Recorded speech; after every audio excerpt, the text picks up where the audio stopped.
Lawmakers are already bracing for the next budget battle after the sequester fight. Chief Congressional Correspondent Mike Emanuel tells us we are already counting down to another possible government shutdown.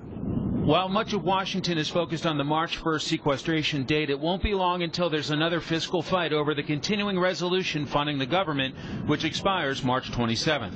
After that, there's the debt ceiling, which was extended until May 19th, and you get the picture. Fiscal matters will be dominant much of this year. We've overspent our budget $1 trillion every year, now 5 years in a row. You cannot continue to do that. At some point, you have to get some fiscal control.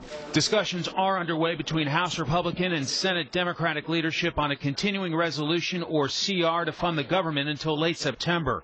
And Congressman Lankford of the House Budget Committee says the outcome of the sequester will have an impact. The sequestration brings the number down in discretionary spending, and then the CR continues out that number as well. I have to say, okay, the next 6 months we've got to be able to honor this number and honor long-term spending. But Democrats will push for funding at the current $1.043 trillion level rather than allowing spending to dip as low as $970 billion.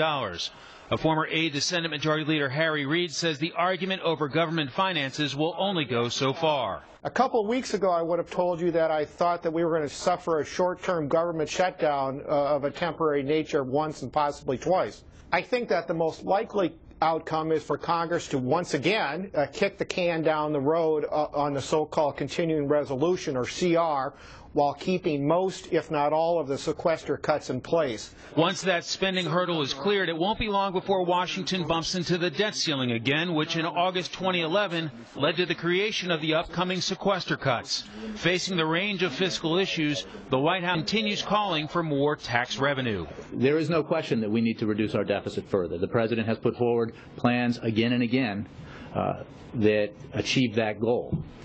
And his plans have routinely, always consistently included balance. The GOP views, of course, the president has gotten his tax increase, and the focus on these upcoming matters should be on cutting spending. If sequestration's impact turns out to be overblown, many Republicans believe that will give them leverage in these next fights. Bret? Could be a long few months. Mike Emanuel live on the Hill.